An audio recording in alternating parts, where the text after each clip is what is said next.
ولا والد له وهو الواحد الفرد الصمد لم يلد ولم يولد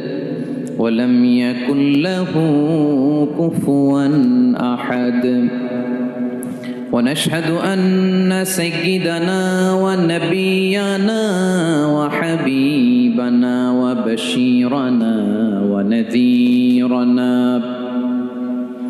وطبيبنا وطبيب قلوبنا وحبيبنا